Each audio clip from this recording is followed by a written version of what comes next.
మీరన్నట్టు ప్రజల సమస్యల విషయాలు కూడా ఆయన పట్టించుకోకుండా పక్కదో పట్టిస్తూ, ఓ పక్క నుంచి ఆయన సీఎం కుర్చీ సీటుకి అంటే ఎంతవరకు ఇదవుతుందో తెలియక పైనుంచి అంటే హైకమాండ్ వాళ్ళు కూడా ఈయన మీద తీవ్ర వ్యతిరేకత చూపిస్తున్నారు. అసలు ఏమవుతుంది? అంటే కేవలం పదవి కాపాడుకోవడం కోసమేనా ఆయన డైవర్షన్ పాలిటిక్స్ అనేవి ఎక్కువగా చేస్తున్నారని చెప్పుకోవచ్చా మనం? ఇప్పుడు తెలుగులో ఒక పద్యం ఉందమ్మా, అల్పబుద్ధి వాడికి అధికారం ఇచ్చిన దొడ్డవారి నెల తొలగొట్టు చెరుకుతుంద అని ఇట్లా ఒక పద్యం. అంటే ఒక నీతి బాహ్యమైనటువంటి ఆలోచన సరళి గల వ్యక్తికి ఇంత ఉన్నతమైనటువంటి అవకాశం వస్తే దాన్ని ఎట్లా వాడుకోవాలా అనేటువంటి ఆలోచన ఉండదు. అంటే ఈ పదవిలోకి రావడానికి ప్రజాసేవ అనేటువంటి ఒక మాధ్యమం ద్వారా ఎదిగిన వ్యక్తి కాదు. కేవలం పొలిటికల్ మ్యానిపులేషన్స్ చేసి, అంటే వీడిని నరకాలి, వాడిని నరకాలి, వీడిని కాళ్ళు విరగొట్టాలి, వాని వేళ్ళు విరగొట్టాలా అనేటువంటి ఒక ఆలోచన సరళితో తనకు ప్రత్యర్థులే ఎవడు లేకుండా రాజకీయ క్షేత్రాన్ని మార్చుకొని త్రూ కైండ్ ఆఫ్ మ్యానిపులేషన్ వచ్చిన వ్యక్తి. అందుకే ఆయనకి తనకంటే ఎక్కువగా సేవాభావంతో ఉన్న వ్యక్తిని కానీ, సేవ చేసి ప్రజలలో పేర్లు తెచ్చుకున్న వాళ్ళు కానీ చూసే ఓర్వలేని స్వభావం ఉంది. అందుకే ఆయన ఆ రకంగా సమస్యలు ఎదుర్కొన్నాడు. పార్టీ హైకమాండ్ దృష్టి కూడా పోదా? ఎందుకంటే 64 మంది శాసనసభ్యులు ఉన్న పార్టీకి గవే 8 సీట్లు, 8 మంది ఉన్న వాళ్ళకు కూడా గవే పార్లమెంట్ సీట్స్ వచ్చినాయి. తర్వాత బీజేపీ ఊహించని స్థానాలు గెలిచింది. రైట్, నేను ఇక్కడికి వద్దాం. అదే బాధాకరమైన విషయం. దీన్ని పార్టీ హైకమాండ్ చూడదా? ఎట్లా వచ్చింది, బీజేపీ ఎట్లా స్ప్రెడ్ అయింది అని.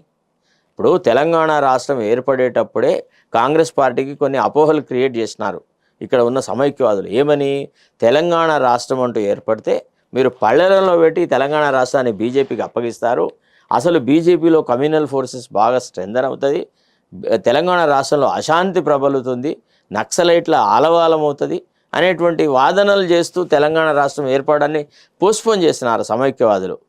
కానీ సోనియా గాంధీ గారు ధైర్యం చేసేసి it is in recognition of the democratic ethos of the state ఒక రాష్ట్రాన్ని ఏర్పరిచింది, ఒక గొప్ప నమ్మకాన్ని చూపెట్టింది, ఒక గొప్ప ధైర్య సాహసాలు చూపెట్టింది. నిజానికి పార్టీకి ఆంధ్రాలో నష్టం జరుగుతుందని తెలిసి కూడా ఒక గొప్ప మహోత్తరమైన నిర్ణయం తీసుకొని తెలంగాణ రాష్ట్రం ఏర్పరిచింది. ఆ ఏర్పరిచిన తర్వాత వీళ్ళ అపోహలు తప్పు అని నిరూపించాల్సిన బాధ్యత తర్వాత వచ్చిన ముఖ్యమంత్రిదా కదా. ఏ మాట కామాట కేసీఆర్ పరిపాలనలో మతతత్వవాదులు ఇంత ప్రబలినారా? మతతత్వ శక్తులకి ఇంత ఊతం వచ్చిందా? సెక్యులర్ వాదులు ఉంటాయి, అయితే కాంగ్రెస్ ఉండింది, లేకపోతే టీఆర్ఎస్ ఉండింది. అంతేగాని బీజేపీ వాళ్లకు, ఈ మతతత్వ శక్తులకు, ఈ ఆర్ఎస్ఎస్ వాళ్ళకి, ఈ రకమైన వాళ్ళకి ఏం అవకాశం దొరకలేదు కదా.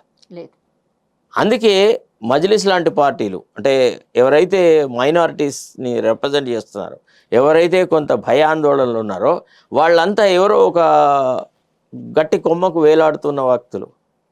వాళ్ళు ఆనాడు బీఆర్ఎస్కు సపోర్ట్ చేసినారు, ఈనాడు కాంగ్రెసే మమ్మల్ని రక్షిస్తుందని కాంగ్రెస్ పక్షాన ఉన్నారు. సో ఈయన పరిపాలనా నిర్వాహకం వల్ల బీజేపీకి ఈనాడు 8 సీట్లు వచ్చినాయి. ఇవాళ వాళ్ళు నెక్స్ట్ ఎలక్షన్స్కి మేమే అధికారంలోకి వస్తామని చెప్పగలిగినంత ధైర్య సాహసాలు వాళ్ళు కూడగట్టుకున్నారు వాళ్ళు. దానికి కారణం ఎవరు? రేవంత్ రెడ్డి కాకపోతే. ఓడిపోయే వ్యక్తులకు ఎవడన్నా సికింద్రాబాద్లో ఒక బీఆర్ఎస్ పార్టీ ఎమ్మెల్యేకి ఆ పార్టీకి రాజీనామా పెట్టకుండా అతనికి కాంగ్రెస్ టికెట్ ఇప్పిస్తాడా? మరి ఇప్పించిన వ్యక్తివి, అతన్ని గెలిపించుకోవాల్సిన బాధ్యత నీదే కదా. నువ్వు వెకేట్ చేసిన స్థానం మల్కాజిగిరి, నువ్వు అక్కడ ఒక బలమైన అభ్యర్థిని పెట్టి కనీసం నీ స్థానాన్న నువ్వు పదిలం చేసుకోవాలా వద్దా? నీ సొంత జిల్లా మహబూబ్ నగర్, అక్కడ నీ స్ట్రాటజీ వర్కౌట్ కాలే. పోనీ నీ ఓన్ నియోజకవర్గం, నిన్నగాక మొన్న నువ్వు శాసనసభ్యుడిగా ఎన్నికైనటువంటి కొడంగల్లో కూడా కాంగ్రెస్ పార్టీకి తక్కువ సీట్లు వచ్చినాయి, దాదాపు ఒక 25,000 ఓట్లు తక్కువ వచ్చినాయి. అంటే is it not a sad reflection of Revanth Reddy's rule? Should he not subject himself to introspection on all these things? What went wrong with me? Why am I being, not liked by anybody? Why people are so aggressive about me? అని ఆలోచించాలా వద్దా? ఆయన పట్ల సంతృప్తి వ్యక్తం చేసిన ఒక్క నాయకుడిని చూపెట్టమ్మా ప్రజాక్షేత్రంలో. ఆయన పక్కకున్న ఆ చెంచాగాళ్ళు నలుగురు ఎవరైతే తెలుగుదేశం పార్టీలో వచ్చి ఈయన వెంట కాంగ్రెస్కి వచ్చారు, మళ్ళీ కాంగ్రెస్లో ఈయన ప్రాపకంతోనే ఏవో పదవులు పొందిన వాళ్ళు తప్ప సహజంగా కాంగ్రెస్ పార్టీలో ఉండి కాంగ్రెస్ భావజాలంతో కాంగ్రెస్ ఐడియాలజీతో పుట్టి పెరిగిన వాళ్ళు ఎవడిలో ఉన్న కొంత ప్రశాంతత చూపెట్టు. సీనియర్ నాయకుల పట్ల ఆయన చూపెట్టేటువంటి మర్యాద గదేనా? వి హనుమంతరావు గారు ఒక విషయంలో ఆందోళన చెంది ఒక ప్రెస్ కాన్ఫరెన్స్ పెట్టినాడు. అంత పెద్ద మనిషి పిలిచి మాట్లాడొచ్చు కదా, హనుమంతన్న ఏంటిది నీ సమస్య, సరే నేను చూస్తా. ఆయనకి ఇప్పటికీ పదవి ఇవ్వకపోవడానికి గల కారణాలు ఏమై ఉంటాయంటారంటే? అది ముఖ్యమంత్రికి 100 కారణాలు ఉంటాయండి. ఇవ్వాలంటే 100 కారణాలు ఉంటాయి, ఇవ్వద్దంటే 1000 కారణాలు వెంచుకోవచ్చు. దయాకర్ లాంటి వాళ్ళు పార్టీకి చాలా అంటే చాలా ఇది చేశారు. ఆయనకు కూడా ఇప్పుడు ఈ మధ్య నేను ఇంతకు ముందు నేను దయాకర్ గురించి చాలా మాట్లాడిన, ఆయనకి ఇవ్వాలని. కానీ ఇటీవల దయాకర్ మాట్లాడుతున్నటువంటి మాటల సరళి చూసిన తర్వాత దయాకర్ ఒక స్వచ్ఛమైన కాంగ్రెస్ వాదిలాగా కాకుండా రేవంత్ రెడ్డి భక్తుడు లాగా మాట్లాడుతున్నాడు. అక్కడ బాధాకరమైన విషయం అంట.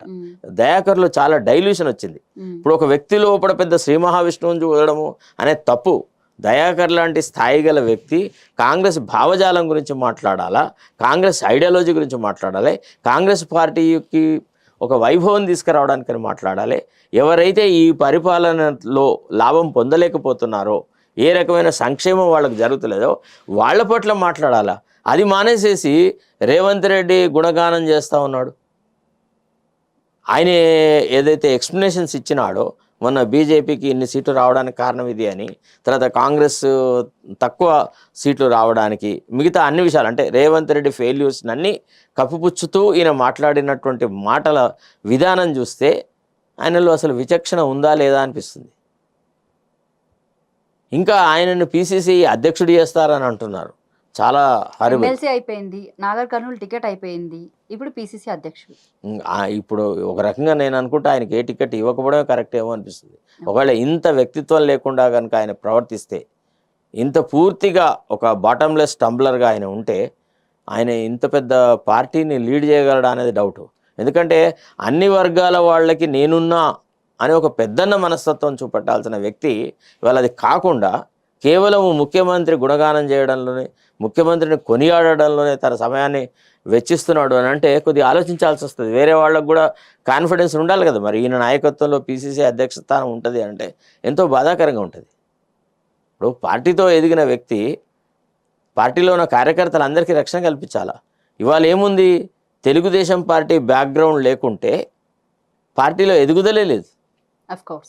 ఒక్కడన్నా చూపెట్టండి మీరు, తెలుగుదేశం బ్యాక్గ్రౌండ్ లేకుండా కాంగ్రెస్ పార్టీలో కాంగ్రెస్ కార్యకర్తగా ఎదిగి వచ్చిన వాళ్ళను ఒక్కళ్ళని చూపెట్టండి అమ్మా.